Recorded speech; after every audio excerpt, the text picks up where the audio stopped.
Today's subject, as you all know, is health equity, specifically community engagement and the power of education. So we have four very esteemed panelists here today, who I would like to introduce. And actually, they'll be introducing themselves via the Pecha Kucha presentation model, which I'll admit I had to Google and look up prior to this, but it's pretty cool. Leave it to a bunch of architects to come up with a really concise, interesting way of introducing and sharing ideas. So Rebecca, Rubin, I believe that's you're kicking off here. Yeah, okay. Welcome. Thank you. So good to be here. So, my name is Rebecca Rubin. I'm an architect and have been practicing for over a decade. I currently share my time in between three positions: an MBA in London, head of social sustainability at Sveafastigheter, and a lecturing teacher at KTH School of Architecture in Stockholm. This, the Nolly map of Rome from the 18th century, is to me an iconic drawing because it illustrates the core of the city, the public space, and its connectivity. So, talking about connectivity, these two images and this discovery got me stuck in urban planning. It's the 1.5 kilometer walk in between Skanstull and Slussen in the inner city of Södermalm that is lovely and really pleasant, and the same distance in the suburb that is absolutely not walkable. Since then, I've been working on a lot of big urban planning schemes. For example, this, transforming Örbileden to actually increase connectivity. And as a complementary to that, I have also been developing a lot of work and methods clustering around this issue. Where are the girls? And who and how are we to create places that are healthy and attractive for these girls? One project, one example was this project, Places for Girls, that we carried out in a suburb of Stockholm, where we developed a very suitable project team to address the issue, consisting of teenage girls themselves, a theater group, a youth leader, and then, at the last point, architects. During this practice, we have gotten commissioned with very, very different visions. This time it should feel like entering a hug. And at other times, we have gotten really different issues, more related to another kind of health. Here it was a norm expanding bike hub to make the girls of Huddinge bike to school instead of taking the bus only 1 or 2 stops. So it's been a really wide journey. And to kind of conclude it and my practice as an architect, I'd like to quote Winston Churchill. First we shape our buildings, then they shape us. The same goes for urban landscape. Thank you, Churchill. Rebecca, thank you. That was inspiring, your work with girls especially. I look forward to hearing more about that, learning more about it. Thank you. Robert, please. Thank you for having me. My name is Robert Tuñón. I'm with Rothschild, Doyno Collaborative, and we're an architecture and urban design firm in Pittsburgh. I'm also a community organizer. I work on a couple of nonprofit boards, and let's get started. I really think that being an architect is one of the most special and powerful jobs in the world. We literally spend every day thinking about and working on how to make things better. And each of our projects is about some improved future condition. And it's such a privilege to be able to acknowledge our present challenges, but then work on solutions to overcome these issues. And of course, there's a responsibility. We profoundly impact the way that people live their lives and as such their health and their well-being. That's power. We may not be the final decision makers in what gets built, but we're in the room. We have a seat at the table. We have influence. So how do we use that influence to shape the processes that create the built environment? And so for me, the most critical question for community engagement isn't always who or how, but when. Who is involved in the decision-making process is at the heart of the equity conversations we're having in Pittsburgh and in the United States. But we need to see that public involvement must precede a time when there's even decisions to make. If the goal is empowerment, the far end of the scale, but you didn't start in site selection, planning, and concept design, forget about it. It's about ideas and whether they're the right ideas for a specific place and time. I recognize that after 15 years of working in this profession, that the best ideas are never my own or even my coworkers. It usually came from the grassroots. And I think as architects and planners, it's so important that we acknowledge people as the experts of their own communities, their lives, and their environments. And that design can be so much richer and more thoughtful when the stakeholders become the idea generators and the drivers. We can't authentically engage communities if we come with them with a fully envisioned project. In Pittsburgh, we have entire neighborhoods that shrunk, vast swaths of land and property that are being redeveloped or will be redeveloped. And I think it's important that we understand that our words, it's important that we don't have them be preventative from communicating with one another, that we don't create barriers to participation. One of the tools that we've been very successful in Pittsburgh using is listening sessions. It's way before a project starts, and we listen to the words that residents and stakeholders say, and that becomes the foundation that we build upon. As both an architect and a community organizer, I've had the good fortune of being a part of some rich and community engagement processes, and also maybe some not so successful ones too. A critical question for me, I think for all of us, is did the process help to make not only a functional and beautiful place, but did the organization or community that we worked with, did it heal, did it grow, or did it strengthen as a result of our time together? Thank you. Thanks, Robert. That was great. And Carolina, please. Yeah. Welcome. Thank you.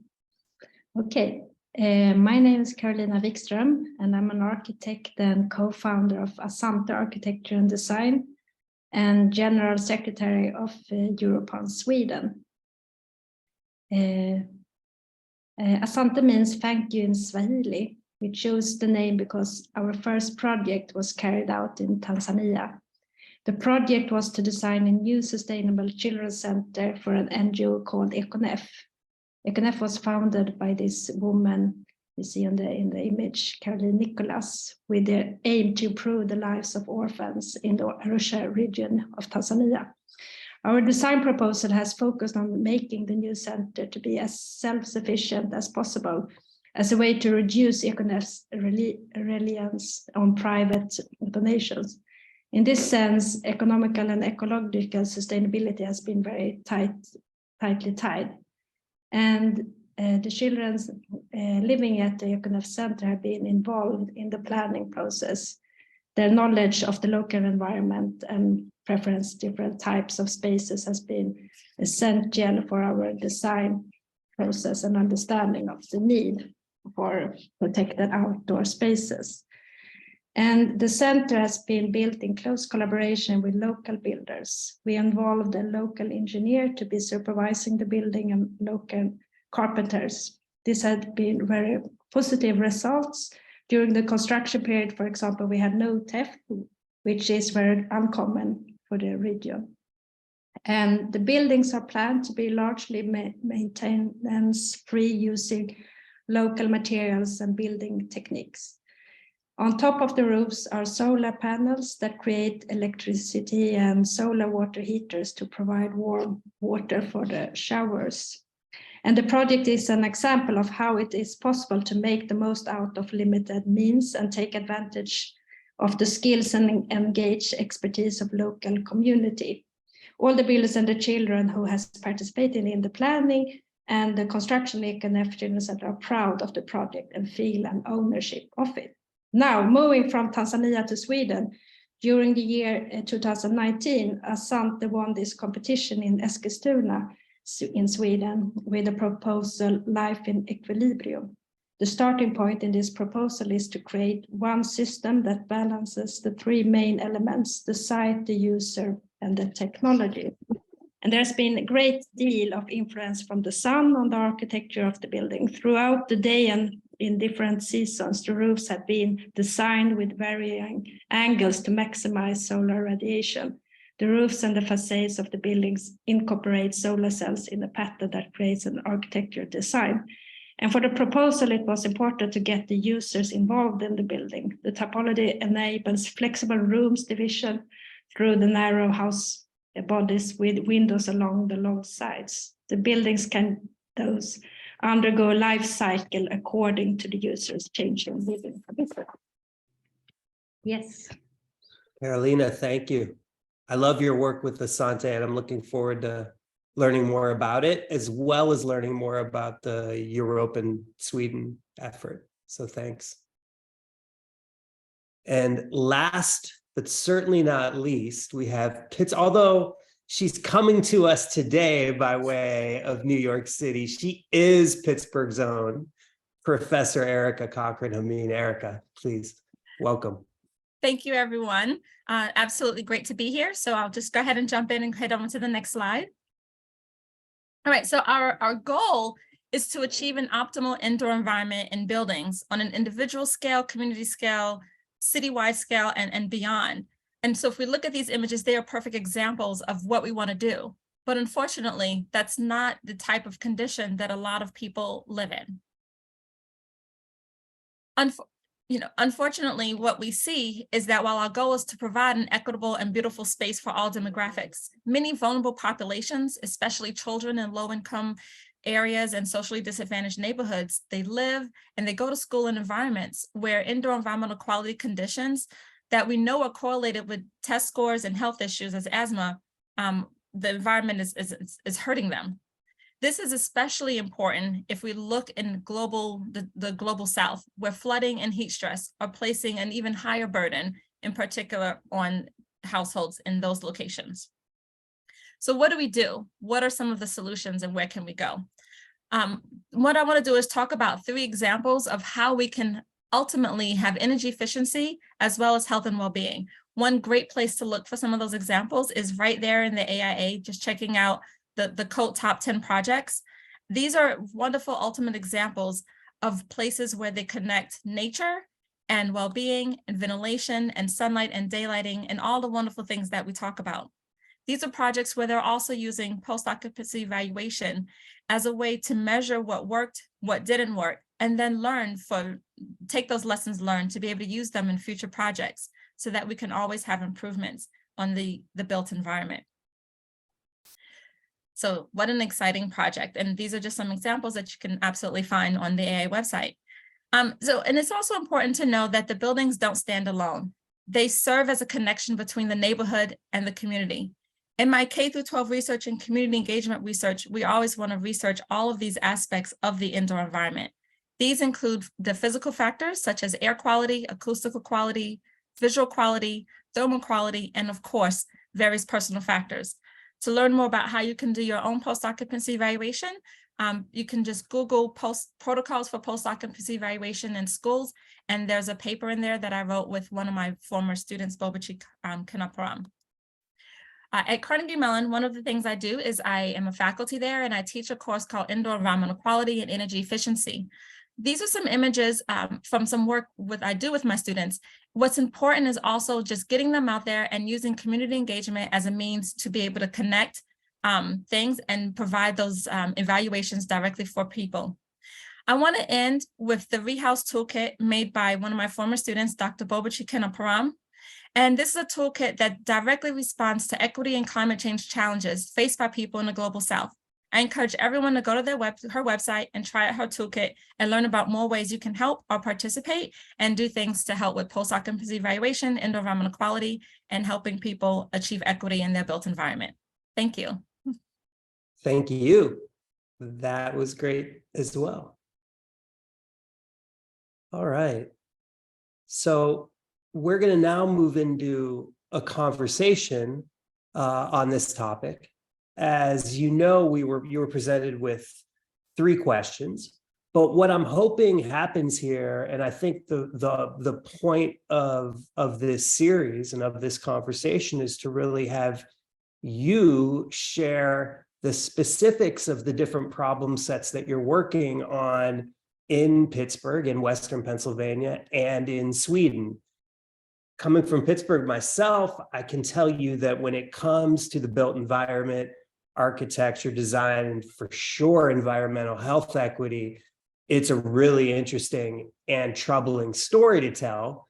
And Robert and Erica, we'll get into that, but I speak for myself, really interested to learn again from you, Rebecca and Carolina, about the specifics. So I'll read the first question and you guys can start sharing your expertise and exploring these issues. The first question is, what is the relationship between the built environment, architecture, design, and environmental health equity?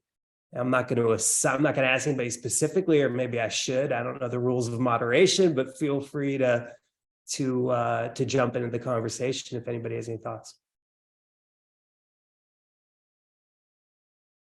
Okay, I'll start this one as well then.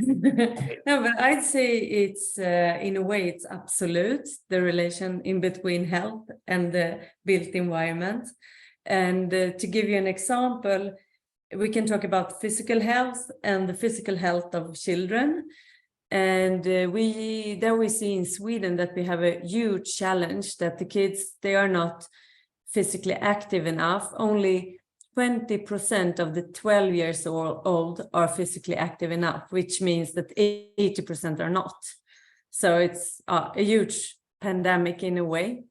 And we also see that if the kids move to school by muscle mobility, walk, run, bike, whatever they want, they will have like they will have the basic income of physical activity every day. So hence, look at the mobility strategy of the urban space. Is there a place to bike, run to school?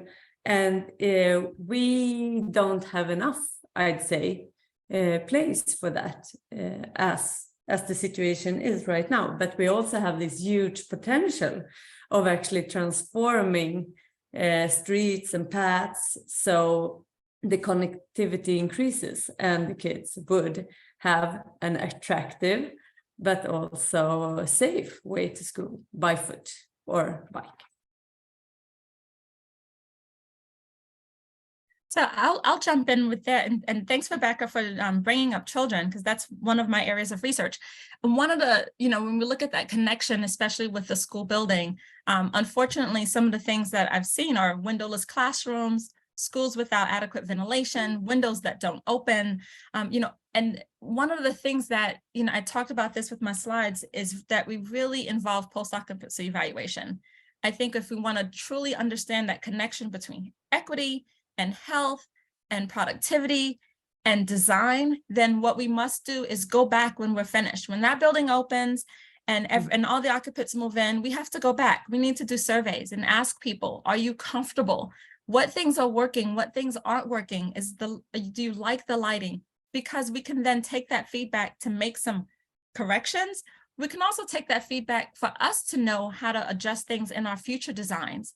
And then it's a way for us to be able to really see, you know what, when we make windows like this or have these views, then children are less restless in the classroom, their test scores go up. When we take care of the building in certain ways, we have lower teacher turnover. But basically that using post-occupancy evaluation to study the indoor environment through qualitative assessments with this, which is a simple survey. are quantitative assessments using tools to measure the air quality and measure the lighting quality to see if all the systems are operating as we design them. That's one way to really show that connection between design, equity, health, and in buildings and the people.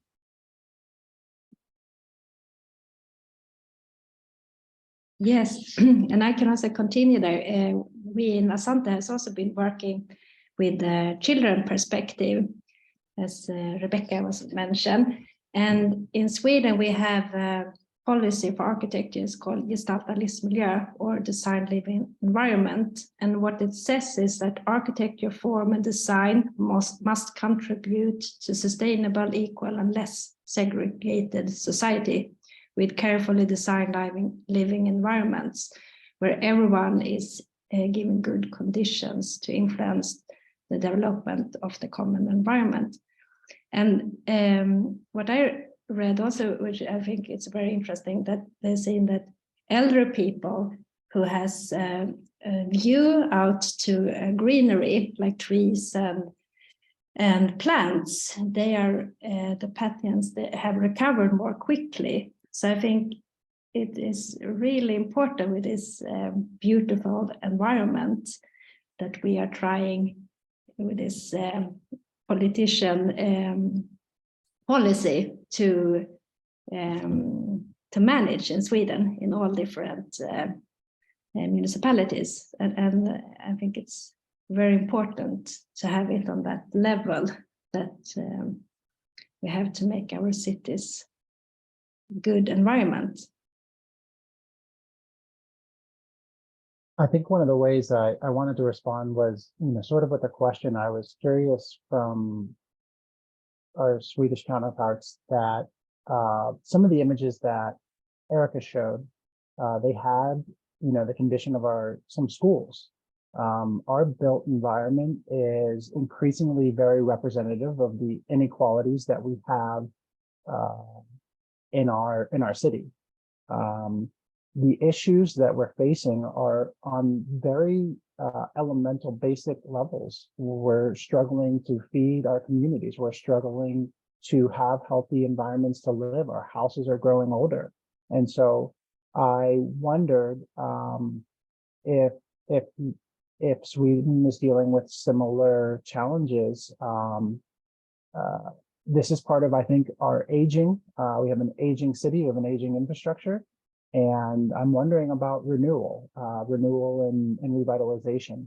And then I'm also wondering how those decisions get made because of the topic of community engagement. That it's very interesting to hear your challenges. I'd say they differ a little bit in Sweden. So we have challenges with like 2 small schoolyards and playgrounds for kids, but that basically mainly in the dense areas, which is usually the high income areas in Stockholm. So that's actually a little bit better in the more challenged areas. But then we have a huge problem with overcrowding in the homes of people, which has become a huge educational problem, but also health problem. And we are kind of, we don't know how to solve it, basically. We say we should build bigger apartments, but basically the people that have an overcrowding condition, they won't be able to afford the bigger apartment. So we're kind of stuck in this dilemma. And do you have that kind of problem in Pittsburgh as well? Or? Well, right now, we're still in a period of contraction. We're hoping that, one part with the steel industry collapse, our population numbers have dramatically changed. And then we also had just an overall shrinking of population, but, they moved to the suburbs. So our city has a lot of space and room to grow. And one thing to say about Pittsburgh, it is a city of neighborhoods. We have 90 neighborhoods. Outside of it, there's another 129 municipalities, and there's counties all around. And these towns are very resilient. They're very strong. They're filled with people working very hard to get better. But it is to say we have a lot of space now, and how we build back is part of our sustainability challenge and story.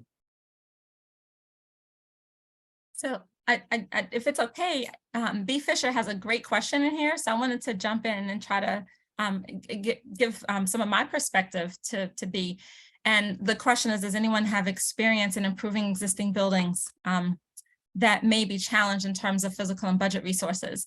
And so I'd say that's absolutely the biggest challenge, especially when it comes to schools, when it comes to your aging facilities, because those are the demographics that don't necessarily, and low income areas and socially disadvantaged, those are the people that don't have a ton of money.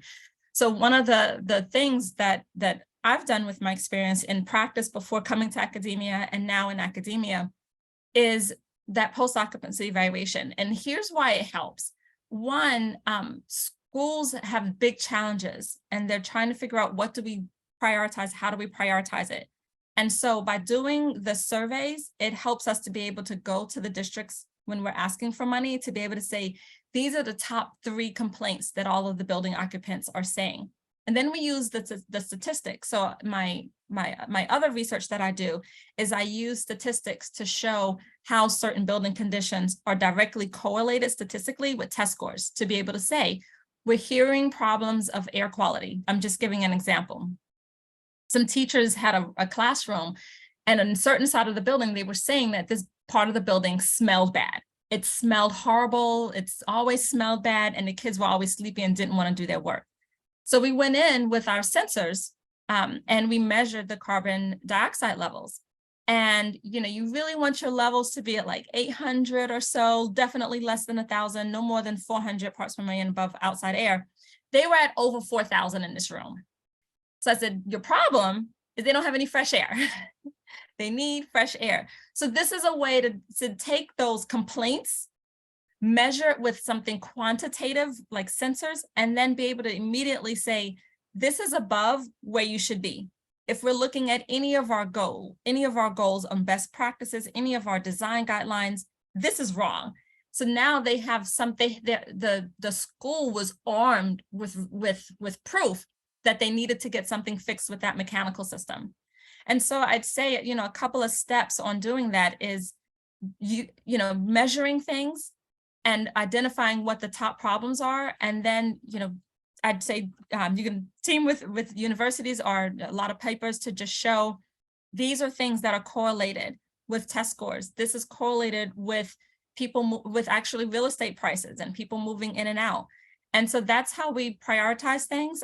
Some of the big things that I particularly prioritize are water infiltration, because they have serious direct links with health and test scores, as far and air quality, ventilation rates, and windows, that they be operable and people have views. So if I'm doing projects, those are some of the key things that I prioritize, as well as understanding the assets of a community and being able to have views and connections with parks, because those are some natural ways to actually improve people's lifespan and decrease stress levels. Thanks, Erica. I've heard a few people now mention air quality, and I had a thought, maybe a question that can lead us into the second question about community engagement, and potentially for our Swedish colleagues, maybe some interesting information about Pittsburgh as well. And it really makes me think about environmental health equity, because when preparing for this panel and Googling some of these topics and kind of thinking about them, it occurred to me that Pittsburgh's, I would say, one of our biggest, probably our biggest social challenge is our terrible air quality. Caroline and Rebecca, I don't know if you know this, but Pittsburgh still, even after the steel industry is largely gone, still has some of the most toxic air in the country, many days of the year. And so what I'm wondering is, not only, and this may be asking too much of architects, and actually this gets towards B's first question too, about a baseline of acceptability, maybe between Sweden and the States and Pittsburgh, like what would even be deemed acceptable. So my question is there a role for for architects and architecture to play in addressing some of these huge issues. Because again, how do you achieve environmental health equity when the air's toxic and you have some of the highest pediatric asthma rates in the country, some of the highest cancer rates in the country? And also, how can architects and architecture, or can architecture engage in the act of advocacy around these issues? So I just wanted to throw that out. And that again leads into our second question about community engagement in architecture.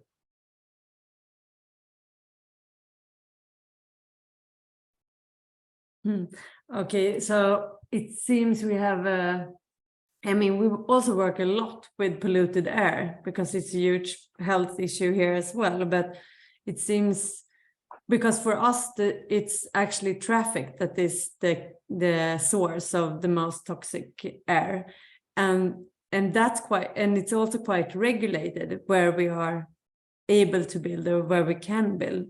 There have been like few projects lately where we used greenery and increased forest to actually create cleaner air, which is quite interesting.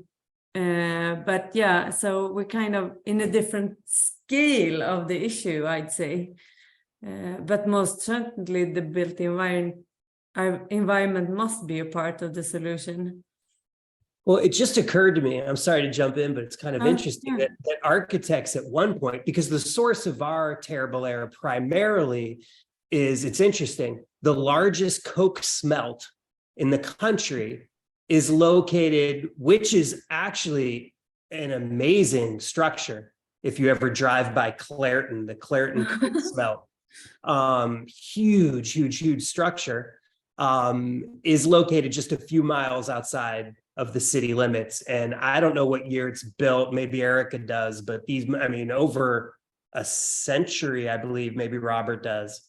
But it's interesting. That's one of the big issues. So again, I wonder if architecture has a role to play in helping us transform some of these social problems. Erica, I saw you kind of smiling, chomping at the bit. Yes. Oh, okay. I do not remember when it was built, so that's a good question. I'm going to have to go and use a search engine to find that out. I think the simple answer is yes, we absolutely have a responsibility to that. How can we do community engagement? I'm going to say it from maybe two perspectives. From an academic perspective, I use the classroom. Academics and working with universities is literally one of the best ways to do community engagement and get things done, because our students want to be out there in the community. These are your future architects and they want to get out there and they want to learn. And so instead of having projects that are only based on theory, let's have real projects where we get them out there and they can engage with the community, talk with people, and experience things personally themselves. Because when I send my students out in the field to say, go measure, I send them to a building that needs retrofitting, that has some of those air quality problems that we're talking about, those areas where it smells bad, and I send the students there, then they come back and say, oh my God, Erica, I can't believe this is happening. How can we do this? But now they're inspired, and that makes me super hopeful, because I know two things. One, they're going to provide some recommendations to the community. The community is getting those recommendations free of charge, because those are, communities that don't have a ton of money and they need help from us. Two, I know that my students are going to be the most amazing architects because they have that passion. They're going out to the workforce with an understanding of what happens when things don't always go right. And so they're going to care about filters. They're going to care about making sure they talk to their engineers and asking for certain mechanical systems and certain, MERV ratings in their filters. And they're going to care about making sure the windows open, or and all those things for air quality that we talk about. But I think it's like trying to bring in empathy and understanding in our young people, so that when they go to work for you guys at the firms, they're doing it with inspiration and happiness and a desire to do more and be better.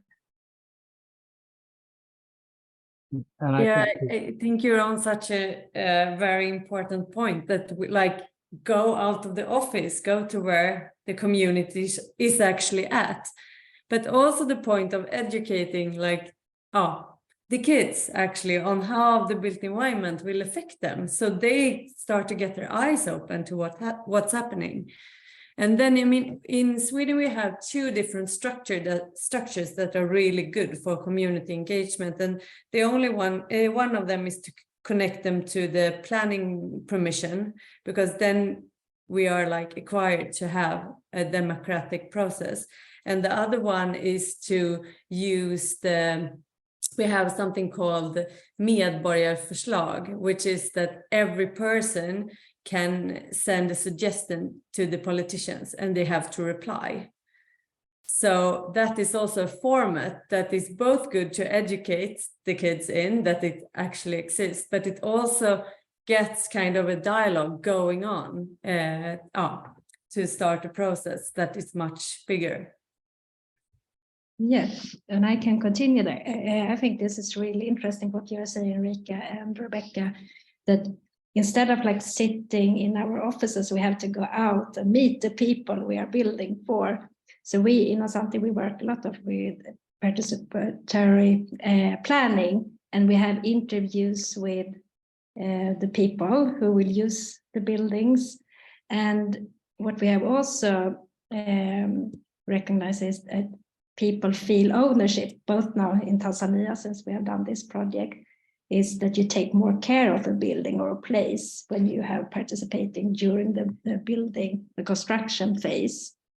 And then you care more about the building. And what we also realized is that it's less with vandalism as graffiti if people feel ownership for a building or public place. And that's what I also mentioned in Tanzania. We don't have any problem with vandalism or thieves in this project. And I think engagement is crucial. In all our projects, we want to involve the people we are building for. And we also do surveys after, like how is our spaces we have designed working, and when it changed for another for another use, we also want to continue to develop that kind of building. And what I explained before was that we work with a project with the children perspective, and I think that can sometimes be difficult when you have different perspectives and different interests of different people. So, for example, in Sweden, we have this regulation for accessibility, and sometimes it can be a bit ridiculous that we have, when we are planning student housing, we have to make really big toilets and bathrooms. It can be more or less half the student apartment. But so then we want to construct small apartments, but half the apartment is accessible bathroom for each person. So I think all this different interest is very important to take in consideration. Great. Robin asked a great question that I'm going to turn over to Robert in a second. I had a question though, and I was wondering, I wanted to bring environmental justice into the conversation. And I was wondering, is that even a term that you use or know in Sweden? Is it an issue in Sweden? It is here in a huge way. Back to the issue that we were talking about, air quality in the mills, you can imagine that the surrounding communities are poor, and in Pittsburgh tend to be Black, and they suffer the greater share of burden from that air quality. I mean, really, really alarming health outcomes. So I'm just wondering what in that respect is maybe happening or not happening in Sweden. Again, is environmental justice a term that you guys design around and think about, and in what ways?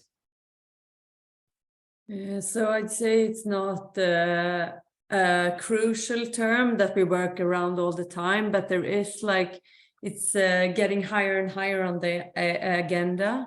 Partly like we see that we have heat islands, for example, in challenged areas to a much higher extent than in the city and so on and forth.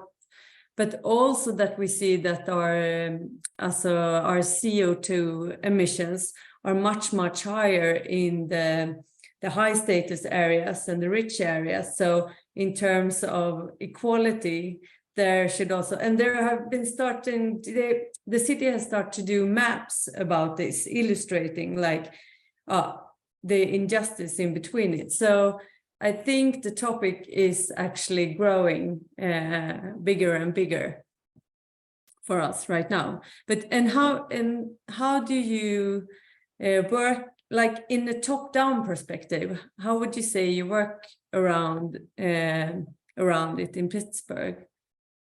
Erica, you probably have more experience than I do about that, or knowledge.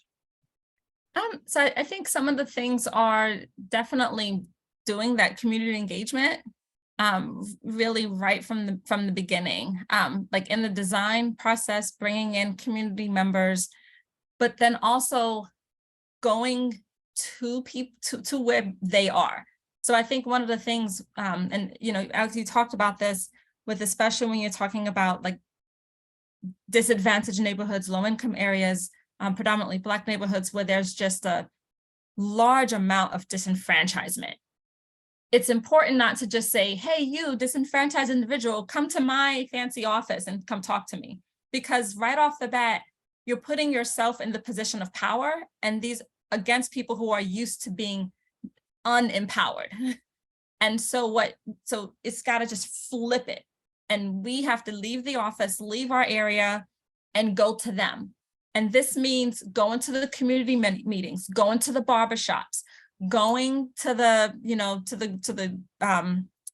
churches and the after school programs, so that you meet the parents, they get to know you, they get to trust you. And then you can start to share, hey, here's some ideas, here's what ways that we can handle things. But I'd say that first step is even just changing where the meeting happens, because by doing that, it helps empower people who are not used to being empowered. And then having a conversation and starting with, I'd like to have us work together. Not I'm here to help you, not I'm here to tell you what to do, and not I'm here to be your savior, but I want to work with you. So again, it's an issue of language and talking to people to say, you are empowered, and I want to be your partner and your teammate in this endeavor to do things that help you.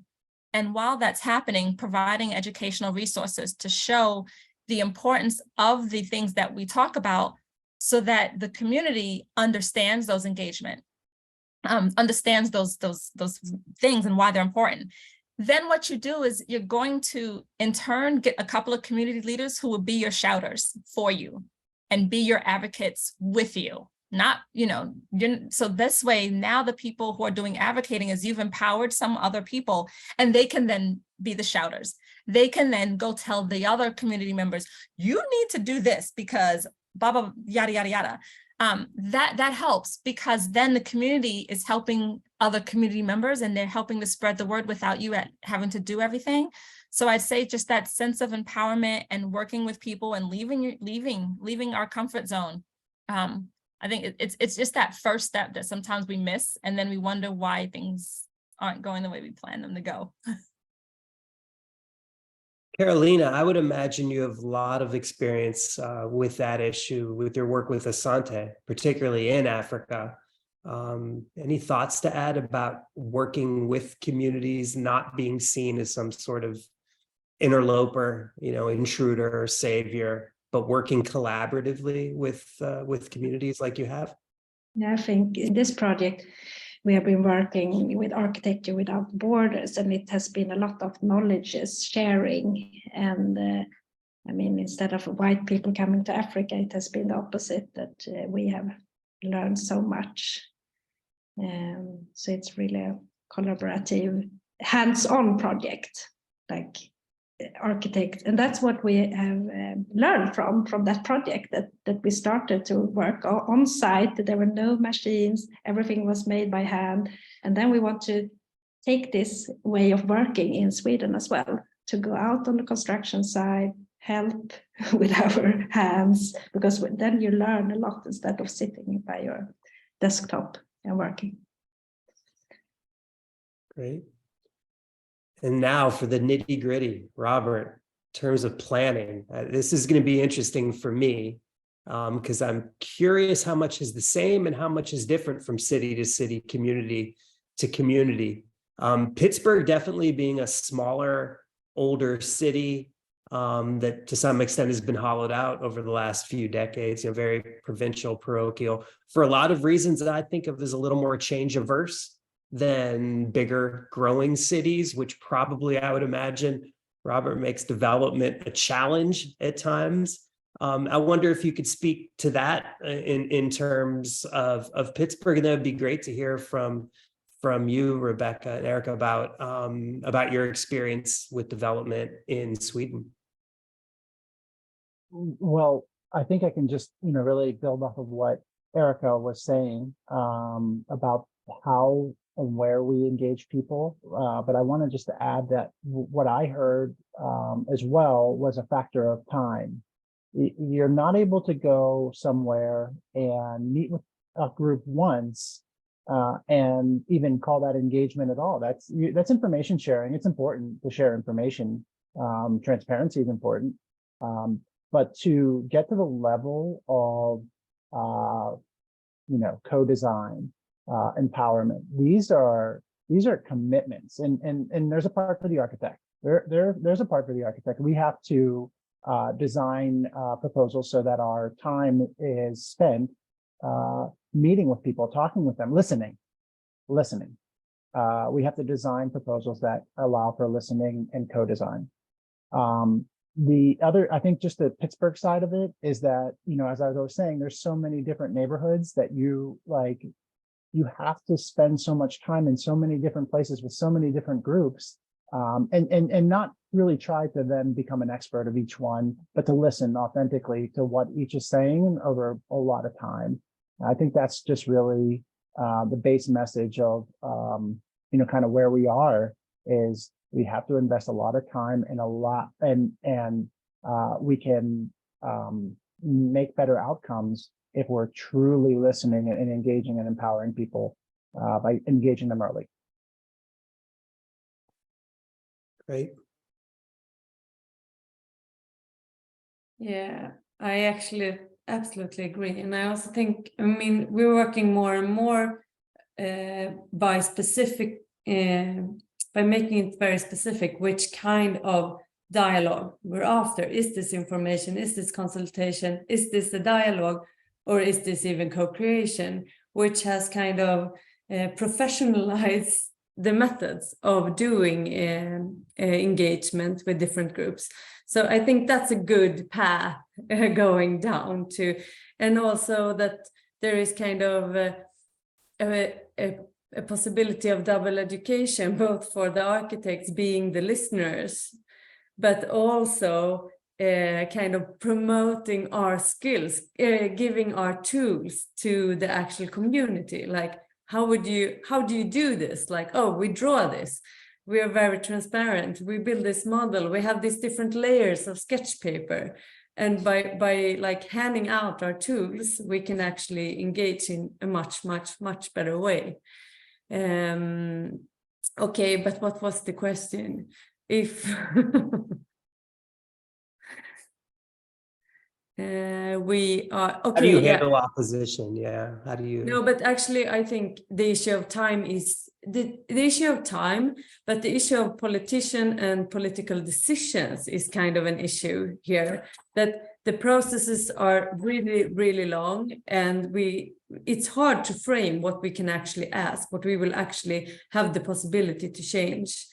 And at the same time, I'd also say like actual voting and who will promote the politicians is an issue for engaging in terms of equality and equity, to like have a bigger ear and listen more carefully to the groups that really needs it in terms of equity, but they might not be the voters in the next elections. So the politicians might not have the courage to actually listen to them. So I think that's a huge issue and challenge, which makes us, the translators, or the bridge, or even more important, I'd say.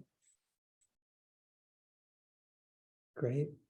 Well, we have less than 10 minutes left, and I wanted to save a few minutes for you to ask questions of each other if you have any, as well as to invite Sander and Michelle to share any thoughts or questions they have. Anybody listening can type in their questions in chat. But one question before we do that, one question I had for each of you, just as a layman, a non-architect myself, I was curious, in each of your communities, what do you think is the most interesting either project or topic of conversation right now? I thought that would be kind of interesting to hear everybody from their perspective. What's intriguing in your world right now, the world of architecture? I can start. And now we are talking a lot in Sweden about, and of course we do as well, artificial intelligence. And also in the municipality, I heard some city architects and planners who start to be a bit scared of artificial intelligence, because now a lot of citizens, they come with different suggestions. Everyone can be an architect and a city planner. And it's a bit dangerous, I think, when it becomes a question about taste. Instead, we have to have science, as Erika was talking about, like what can we measure? What is well-being architecture or urban planning? We talk about the green cities, a certain light in our apartments. It's a common thing for urban planners and architects.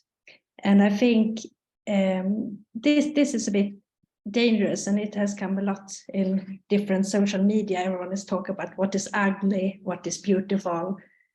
And that's a question I would like to ask you about in Pittsburgh. Do you have the same kind of talking about taste instead of like real things you can measure?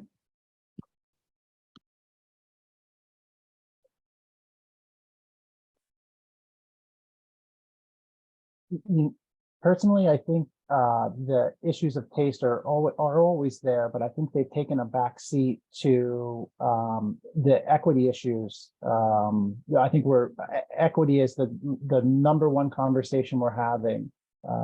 So it's almost as if some of the taste, it's more about, I think, what we're building, and who is receiving that. I think one of the points, that I was looking to make earlier, we have public dollars that really influence, what projects get built here. And we also have a very large foundation community. And those two are really shaping how our communities are redeveloping, the foundation community and our state federal dollars that are coming in. And so I think, between that and some of the other conversations about, going back to Rebecca, is that similar? I was just wondering from a process standpoint, do you have a lot of private and public development? Is it all public development? How does it work? So the actual constructions are private and public, but everything has to go to the public to get an okay. So they have they're in demand of all development, which is kind of interesting. And it sounds better than it is. Like it sounds that they would pick and choose and have like a reasonable height in the buildings and so on and so forth. But they can't, because there is kind of a close dialogue in between private developers and the municipality. And then just a quick follow-up to that, a lot of our towns, they have plans, like a sort of a community plan that planners and architects in our city get to be a part of, and a process they get to be a part of. Is that a process that happens broadly in Sweden as well? Yeah, so but we have detailed planning and you have zoning planning, right? And it could be broad visioning about like what the next 10 years, would look like, and what's the priority project, and how should it be? Is Is displacement the number one issue? Is sustainability a core question for the community? I'd say that like architects and different consultants would be part of that work, but we haven't really have a very consistent way of engaging the local environment. At some, there have been a few really good examples, for example, in Östberga, where cultural house became the outcome of it, which has turned out to be the core of the local society and changed it from a really scary place to a really nice place, actually. But it's mainly in certain very complicated situations, I'd say, that we go in that way, bottom up, searching for solutions. And I'm just going to chime in with Robert, because definitely one of our big issues in Pittsburgh, but so many other places in the US is equity. When the coronavirus hit and we saw the rates of Black and Hispanics dying at a higher rate, when we had the racial unrest because of all of the police brutality and murders, equity became front and center, and it stayed that way. And equity so much is tied in with the built environment, because one of the things that came out of all of these, the protests and everything, was that in all of the inequities just coming right there and saying, okay, we have to be indoors, but who has clean air? And so then when you saw was people who didn't have access to clean air, who didn't have proper heating systems and had the oven door open to heat their house. And now they're told they have to stay home and they can't go to work, which was the only time maybe they might've got fresh air. And you talk about energy efficiency, where you're telling people, okay, stay home, but now your utility bills went up because you're home all the time. And you're home in an environment with single glazed windows that's super leaky and very uncomfortable. And your only chance to get that fresh air or food was to go to work or go to school, and now you have to be home. And so equity became a huge issue. Also really big in Pittsburgh, because low-income families in Pittsburgh have, I think it's either the sixth, could be the fifth, but I think it's the sixth highest energy burden rates of anywhere in America. And Black American households in Pittsburgh have the second highest energy poverty rate of anywhere in America. So all those things that, it ties in air quality and energy efficiency and your money, tied directly with equity and the built environment, which was a huge issue for us. So I was just curious if y'all had any of those things that you were tackling, income or race or and how you were handling it. Yeah. Okay. So we're really tackling like a very problematic time of insecurity and very huge segregation. And both very geographically, basically. In terms of urban planning, we've been tackling it in a quite an equitable way with focus areas, prioritized areas in those areas. So they are actually putting like all their planning focus and telling all the developers to go to Järva and Skärholmen and Rågsved, which is the most troubled areas. And we are also like struggling from kids, with the high inflation, that kids actually can't get good enough food at home. So they like the school meals during Mondays are actually getting more emptied than other parts of the week. So we're having a kind of a hard situation now, and we're tackling some parts of it, but it's a long, long way to go until we reach the part. My actual most intriguing thing right now is working with the new taxonomy that comes from EU, having like social parts within it as a basic framework that will affect how the bank will lend money to the developers, and how we can measure like long processes of creating social values in a way that's both generating good value in the local society and is so measurable and so distinct that the banks will be happy to lend money on it. Well, I want to thank everybody for the great conversation. We're at time. I did want to ask one last question of each of you, and that is, what would your advice be the next generation of architects who are studying right now and hoping to follow in your footsteps? I'll take that one first. The first thing I'd say is, get involved in where you live and make yourself a member of the community if you're not already one. I know many of us in the United States are transient for university before becoming architects, and we sometimes move to a new city or move back. Get involved in your community so that you know what it's like to be on the ground and part of it, what is happening, and you'll be more connected to your neighbors and people who are not architects. I can go next. That was really good, Robert. I think what you were talking about in the first session of this conversation, that I think that the architect as genius is not anymore relevant, and that we have to work in multidisciplinary teams. And the questions we are tackling now, they are so advanced, and we have to collaborate and work with a lot of different disciplines. I'm going to repeat what Robert said about getting involved in the community. We talk about engagement, and you get clients, you got to get involved with the community. But that means showing up for things. That means, joining who are the leading organizations that are dealing with things of sustainability or the built environment, and joining those organizations, and not just paying your dues, but becoming an active member of the organization, even taking leadership positions with community organizations so that they see you involved, they see you helping to program some things, and they see you out there. So then you become one of them. And I'd also say that the community includes universities and colleges and the government. The government all the time is looking for people to help them be on reviews for things when it's not your project, or offer opinions, offer expertise, and do things. So there's a lot of things. So community, this is like the people, your neighbors, joining those organizations, working with the universities, and don't forget about local government, because they need us, and that's a way to really help steer the ship towards the goal of equitable sustainability.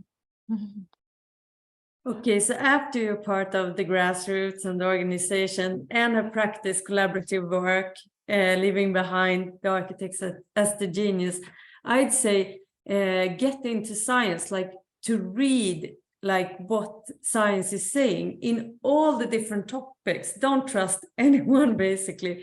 Like search for the truth from the source. Yeah. Okay, that was great. Robert, Erica, Rebecca, Carolina, it was really great to meet all of you. And I thought this was a great conversation. Thanks for being here. Thank you. It was a great conversation. Thanks for having us. Love Thank panels. you. Really enjoyed the conversation. Thank you. Yeah. Nice talking to you. Have a great Great. day. Thank Bye all. you. Thanks, everyone. Good evening in Take care. Sweden. Good evening. Good evening. Bye. Bye. Bye.